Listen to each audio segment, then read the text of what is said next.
Okay, today we're going to do item number 16, and 16 is going to be population and sampling. Population and sampling. Alright, so after you have gone through and you have done the 4 different terms, you should have redone the terms for population sample, random sample, and representative. You should know that we have to decide about whether we're going to be using a sample or we're not going to be using a sample in a population. So that's what our first section is going to be about. Part 1 is going to be deciding when to use a sample. So we're going to use a sample, remember, when we have a large selection. So it's deciding when to use a sample. So let's look at some examples. You're going to want to write these into your notebook. So a biologist wants to determine the average wingspan of 6 bald eagles at the zoo. Well, there's only 6 of them. Do we need to use a sample? No. So no sample because the population is too small. Because the population is too small. Let's look at another instance. So what if we had this instance B? A biologist wants to determine the average wingspan of bald eagles in the United States. Could he measure every single bald eagle in the United States? No. So this is definitely, we would use a sample here because the population is very large. Because the population is very large. So you're going to be using a population or a sample when the population is too large to get the information from every participant. Okay, so the second part of our population and sampling, part 2, is going to be comparing samples. Okay, and I'm going to show you what you need to write into your notes. You're going to write this into your notes, even though I got to type it, and then we're going to do the math on the bottom. Okay, so about 36% of all households in the United States have a pet dog. Brad surveys a random sample of households from 2 towns and compares the samples with the national percentage.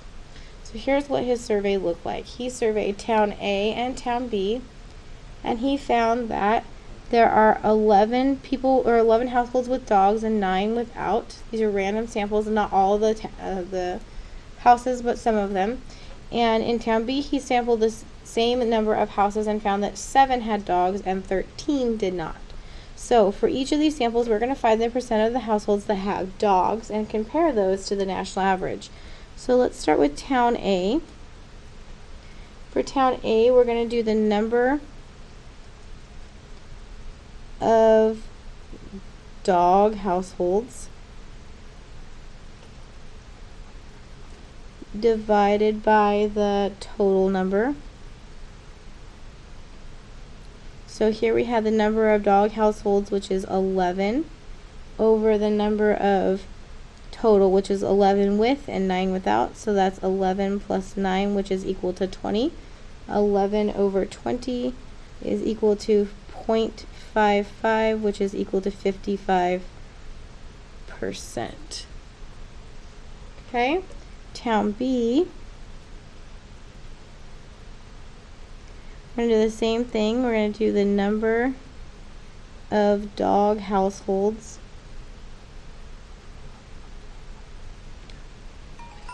over the total number. Okay, in this case we had 7 over 7 plus 13, which would be the total amount, which is going to give us 7 divided by 20, which is equal to 0.35, which is equal to 35% because we moved the decimal 2 places to the right. Okay, when we look at these, which one of these is closer to the national average? Well, the national average was 36%.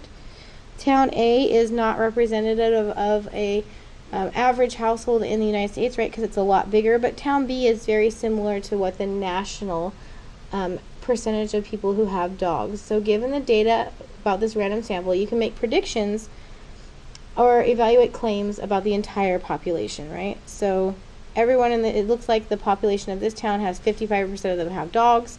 In town B, 35% of them have dogs.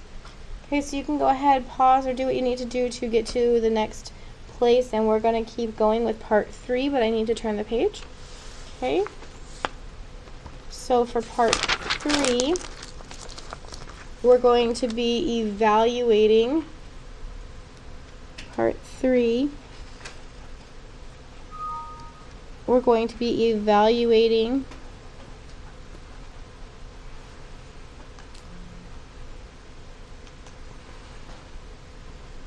claims based on statistical data.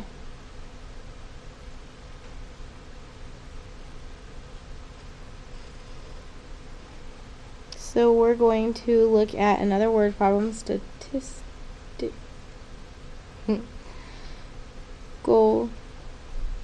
data. Alright, so let's look at this right here. A biologist estimates that more than 700 of the 4,500 elk at the wildlife preserve are infected with a parasite. A random sample of 50 elk show that 8 of them are infected. Determine whether the biologist's estimate is likely to be accurate. So here's what we're going to do. We are going to set up a proportion. You guys remember proportions? We did this quite a while ago. So we're going to set up a proportion to predict the total number of infected elk. And this should be something that you're going to be looking at with your homework, so pay attention and make sure you take these notes. So we're going to have the infected elk over the size of the sample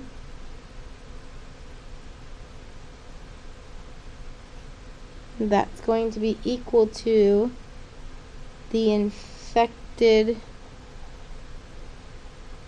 elk in the population to the, of course, size of the population.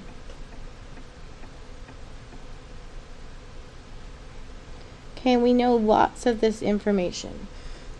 We know that the infected elk, there are 8 according to this word problem. And we know that the size of the sample was 50, which is equal to the infected elk in the population. Well, we don't know that, so let's leave that at X. And then the size of the population we know is 4,500. We know all of that. They're guessing that 700 are going to be infected. So let's go ahead and cross multiply. So we're going to cross multiply here and here. This will give us 50x, which is equal to 3,000 or 36,000. Okay, and then we're going to solve by x by, and this is multiplied to the x, so we're going to divide both sides by 50 to undo how it's attached to the x. That's going to give us x is equal to 720.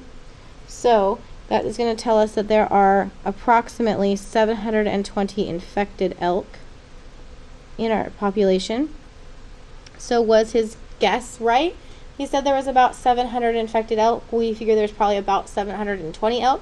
So the estimate was pretty accurate, right? All right. So the biologist's